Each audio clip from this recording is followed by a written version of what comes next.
can tell. So we have two cool finds from the last 2 days. The first one, both of them are from Area D. So Area D1. Oh, this is D1. That's from within the walls? Yeah. Mm-hmm. Amazingly. Amazing. Okay. In one piece. Okay, so this is a worked bone, which is hairpin. It's part of a hairpin. You can see here the screw where it was screwed into a continuation, which has a point at the end. And this, it can be like this long. This is a hairpin for hairdressing of a woman, gathering her hair in a bun, and then just putting this like long needle, bone-made needle into the bun.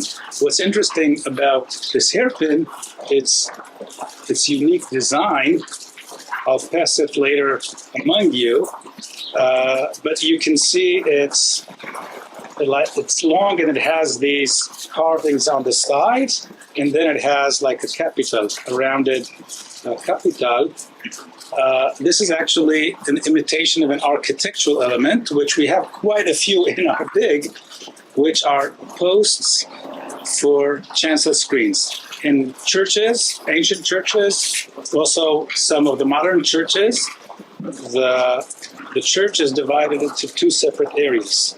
The nave and the aisles where the congregation stands, and then usually you have 2-3 steps going up to a platform on the eastern part of the church where the apse is and the altar and so on. And dividing the two is a chancel screen. Many times it would be made of marble, beautifully carved and designed. And in intervals in this chancel screen are posts that hold them. And the pieces of, again, if it's marble or if it's limestone, are big, usually big, square, flat, say plates or sheets, which are fastened into the posts, into these niches. So this is like a miniature of such a post.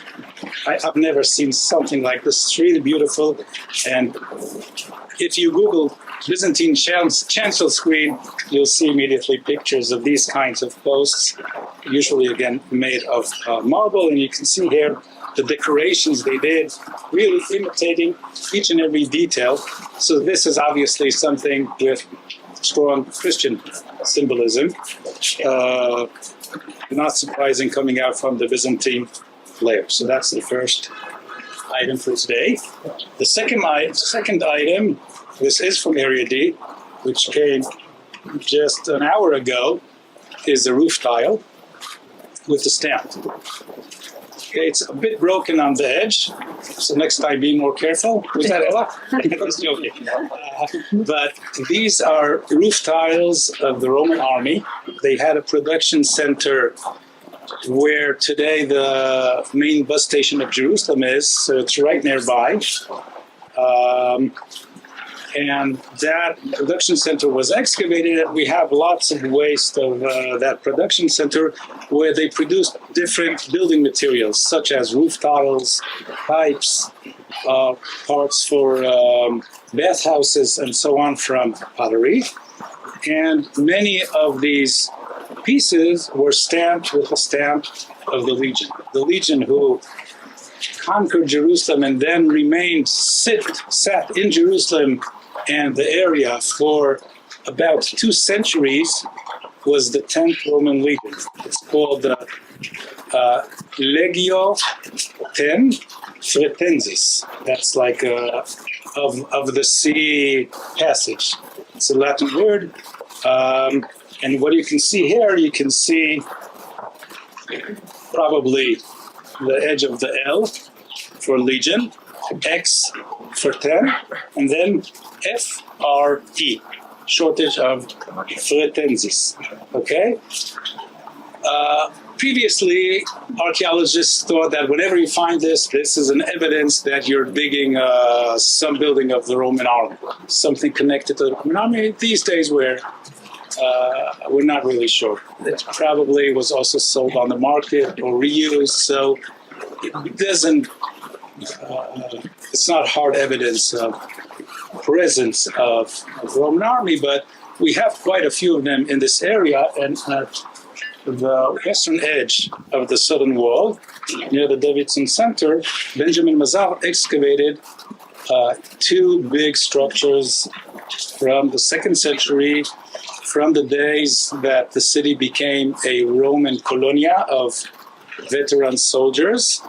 And Eilat Mazar, his granddaughter, published it, and she suggested that the camp of the Roman 10th Legion was situated at that edge of the Temple Mount, on the Temple Mount, and right beneath that edge. So this, if she's right, this may have come from there, something like that. So again, very cool find. Probably 2nd century, maybe early 3rd century.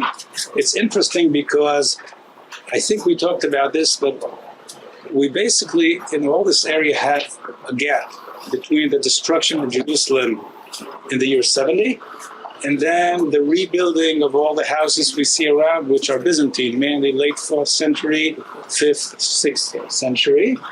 But from between, from 2nd century, 3rd century, we don't have any clear remains. So we find here and there a coin or a roof tile or something that suggests some activity somewhere around us, but we didn't find any architectural remains in situ that we can say this wall or this building is Roman.